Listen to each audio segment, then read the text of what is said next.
ನನ್ನ ಊರಲ್ಲೇ ಇದ್ಕೊಂಡು ನನ್ನ ಜನರಿಗೆ ಸಹಾಯ ಮಾಡೋ ನೆಪದಲ್ಲಿ ನಾವು ಕೆಟ್ಟವರಲ್ಲ ಒಳ್ಳೆಯವರು ಅಂತ ಬಿಂಬಿಸೋ ಪ್ರಯತ್ನ ಮಾಡ್ತಿದ್ದಾರೆ ಅವರು. ಅವ್ರು ಯಾಕೆ ಒಳ್ಳೆಯವ್ರು ಅನ್ನಿಸ್ಕೋಬೇಕು? ಅವ್ರು ಒಳ್ಳೆಯವರೇ. ನಿನ್ನ ದೃಷ್ಟಿಯಲ್ಲಿ ಮಾತ್ರ ಅವ್ರು ಕೆಟ್ಟವ್ರು.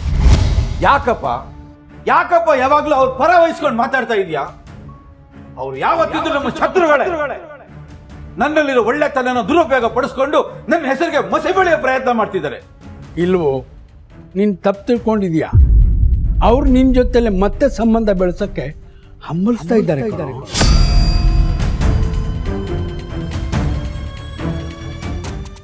ಆ ಅವಕಾಶಗೋಸ್ಕರ ಚಾತಕ ಪಕ್ಷಿ ಥರ ಕಾಯ್ತಾ ಇದ್ದಾರೆ. ಬಹುಶಃ ಅದಕ್ಕೆ ಅವರು ಇದೇ ಊರಿನಲ್ಲಿ ಉಳ್ಕೊಂಡಿದ್ದಾರೆ ಅಂತ ಕಾಣಿಸುತ್ತೆ. ಅವರಿಗೆ ಒಂದೇ ಒಂದು ಅವಕಾಶ ಕೊಡೋ, ಎಲ್ಲ ಸರಿ ಹೋಗುತ್ತೆ. ಅಪ್ಪ, ನಾನು ಹಳಸಿದ ಅನ್ನ ಬೇಕಾದ್ರೂ ತಿಂತೀನಿ, ಅದ್ರಲ್ಲಿ ಭಗವಂತ ಇದ್ದಾನೆ. ಆದರೆ ಹಳಸಿ ಹೋದ ಸಂಬಂಧನ ಖಂಡಿತ ಮಾಡೋದಿಲ್ಲ.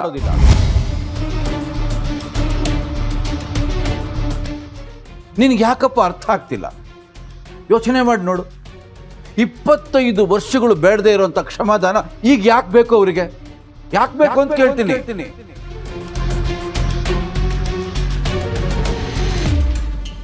ನಾನು ಇಲ್ಲದೆ ಹೊತ್ತಲ್ಲಿ ಮನೆಗೆ ಬರ್ತಾರೆ, ಊಟ ತಟ್ಟೆ ಮುಂದೆ ಕೂತ್ಕೋತಾರೆ. ಈಗ ನೋಡಿದ್ರೆ ಇದೇ ಊರಲ್ಲಿದ್ದಾರೆ ಅವರು. ನಿನಗೆ ನೆನಪಿದ್ಯಾ? ಆವತ್ತು ರಘು ಕೇಳ್ತಾನೆ, ನನ್ನ ಮಗಳನ್ನ ನೋಡಿ, ಜನನಿ ನಿನ್ನ ಮಗಳ ಅಂತ.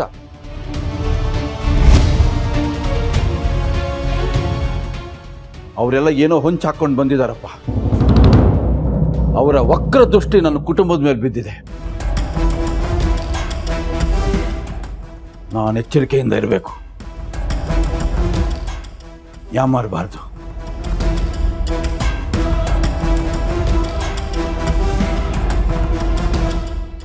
ಪಾರ್ವತಿ, ಪರಮೇಶ್ವರ, ನಾನು ಹೇಳೋದನ್ನು ಗಮನದಲ್ಲಿಟ್ಟು ಕೇಳಿ.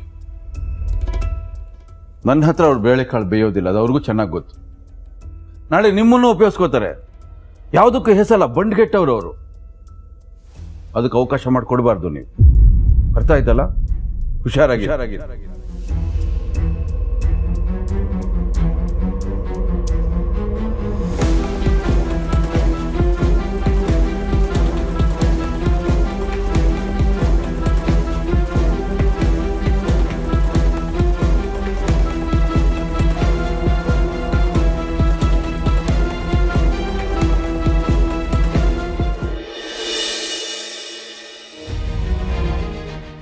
ಈ ರಣಕಲ್ಲು ವೀರಯ್ಯ ದೇವನ ಕೈಯಿಂದ ಸನ್ಮಾನ ಮಾಡಿಸ್ಕೊಳ್ಳೋ ಯೋಗ್ಯತೆ ಅವರಿಗೆ.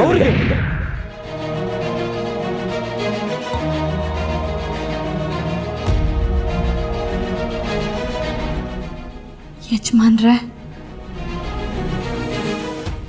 ಪಾರ್ವತಿ,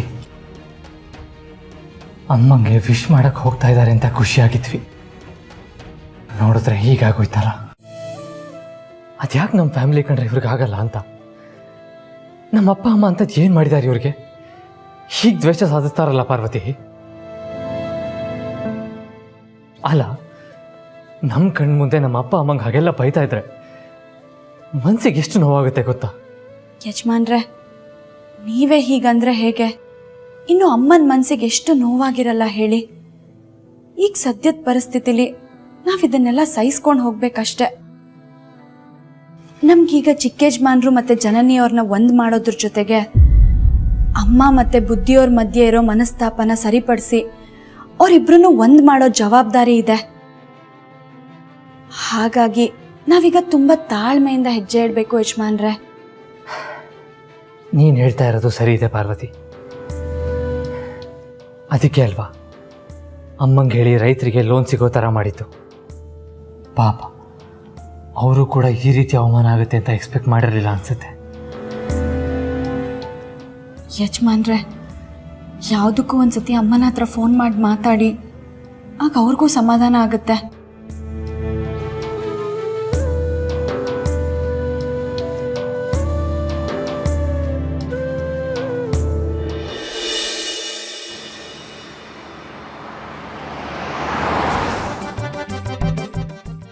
ಅಯ್ಯೋ, ಇದು ಯಾವ ಸುಡ್ಗಾಡು ಹಳ್ಳಿನಪ್ಪ. ಬಸ್ ಸ್ಟಾಪಿಂದ ಒಂದು ಆಟೋನೂ ಬರಲ್ವಲ್ಲ ಇಲ್ಲಿಗೆ. ಬಸ್ ಸ್ಟ್ಯಾಂಡಿಂದ ಇಲ್ಲಿವರೆಗೂ ನಡ್ಕೊಂಬರೋಷ್ಟರಲ್ಲಿ ಸಾಕಾಗೋಯ್ತು. ಅಲ್ಲ, ಹೋಗಿ ಹೋಗಿ ನಮ್ಮಕ್ಕ ಈ ಹಳ್ಳಿಗೆ ಯಾಕಪ್ಪ ಬರೋಕೋದ್ರು? ಆ ಜಯ ಏನಾದರೂ ಸುಳ್ಳು ಹೇಳಿದ್ಲಾ? ನನ್ನ ಹತ್ರ ಸುಳ್ಳು ಹೇಳೋಕ್ಕೆ ಅವಳಿಗೆ ತುಂಬ ಭಯ. ಹಾಗೆ ನಾವು ಹವಾ ಮೇಂಟೈನ್ ಮಾಡಿದ್ದೀವಿ. ಅಯ್ಯಯ್ಯೋ, ಅಕ್ಕ ಈ ಹಳ್ಳಿಗೆ ಯಾಕೆ ಬಂದಿರ್ಬೋದು? ಅದು ಸರಿ, ಅಕ್ಕ ಈ ಊರಲ್ಲಿ ಯಾವ ಮನೇಲಿದ್ದಾರಂತ ಹೆಂಗೆ ಕಂಡುಹಿಡಿಯೋದು? ಅಕ್ಕ ಹಳ್ಳಿಗೆ ಬಂದಿದಾರಂದ್ಮೇಲೆ ಈ ಹಳ್ಳಿಯಲ್ಲಿ ಯಾರೋ ದೊಡ್ಡ ಮನುಷ್ಯರ ಮನೇಲೇ ಇರಬೇಕು. ಯಾರ ಮನೇಲಿ ಅಂತ ಹೆಂಗೆ ತಿಳ್ಕೊಳ್ಳೋದು? ಅಯ್ಯೋ ದೇವ್ರೆ.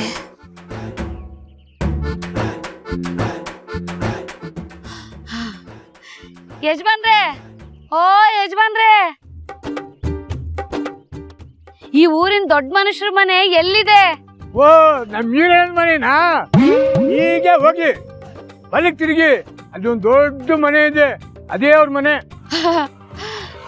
ಆಯ್ತು ಬಿಡಿ, ಹಂಗೆ ಹೋಗ್ತೀನಿ.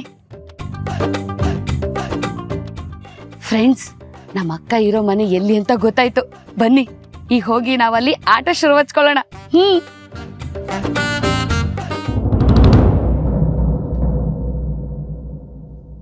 ಅಖಿಲ, ಆದಿತ್ಯ ಫೋನ್ ಮಾಡಿದ್ದಾನೆ.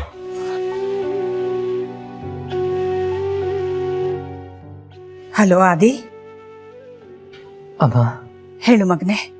ಜನನಿಯವ್ರ ತಂದೆಯಿಂದ ನಿಮಗೆ ತುಂಬ ಹರ್ಟ್ ಆಗಿದೆ ಅಂತ ನನಗೆ ಗೊತ್ತಮ್ಮ. ಪ್ಲೀಸ್ ಅವ್ರ ಮಾತಿನ ಮನಸ್ಸಿಗೆ ಹಚ್ಕೋಬೇಡಿ. ಆದಿ, ಇಲ್ಲಿಗೆ ಬಂದಾಗಿನಿಂದ ನಮಗಿದು ಅಭ್ಯಾಸ ಆಗೋಗಿದೆ. ಇದ್ರ ಬಗ್ಗೆ ನೀನೇನು ತಲೆ ಕೆಡಿಸ್ಕೊಳ್ಬೇಡಪ್ಪ. ಯಾವುದೇ ಕಾರಣಕ್ಕೂ ನೀವು ನಮ್ಮ ಮಕ್ಕಳು ಅನ್ನೋದು ವೀರಣ್ಣಂಗೆ ಗೊತ್ತಾಗೋದು ಬೇಡ ಅಷ್ಟೇ. ಹೋದ ಕೆಲಸದ ಕಡೆ ಗಮನ ಇರಲಿ. ಹುಷಾರು. ಆಯ್ತಮ್ಮ.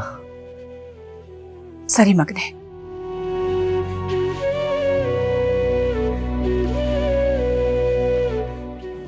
ಪಾರ್ವತಿ, ಅಮ್ಮ ತುಂಬ ಬೇಜಾರಲ್ಲಿದ್ದಾರೆ. ಯೋಚನೆ ಮಾಡಬೇಡಿ ಯಜಮಾನ್ರೆ, ಎಲ್ಲ ಸರಿ ಹೋಗುತ್ತೆ.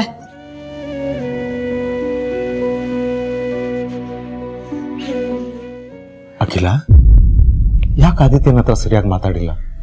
ಇಷ್ಟು ಬೇಗ ಮಾತು ಮುಗಿಸ್ಬಿಟ್ಟೆ? ರಘು, ನಮಗೆ ಅವಮರ್ಯಾದೆ ಆಗಿದೆ ಅನ್ನೋದು ಅವನಿಗೆ ಗೊತ್ತಾಗಿದೆ. ಈಗ ಅದ್ರ ಬಗ್ಗೆ ಮಾತಾಡಿದ್ರೆ ಅವನು ನಮಗೆ ಸಮಾಧಾನ ಹೇಳ್ತಾನೆ. ಸಮಾಧಾನ ಹೇಳ್ತಾ ಹೇಳ್ತಾ ಅವನ ಅಸಮಾಧಾನ ಹೆಚ್ಚಾಗುತ್ತೆ. ಇದೆಲ್ಲ ಯಾಕೆ ಬೇಕು ಅಂತ ಮಾತು ಮುಗಿಸ್ಬಿಟ್ಟೆ. ಕರುಣೆಯ ಪೈ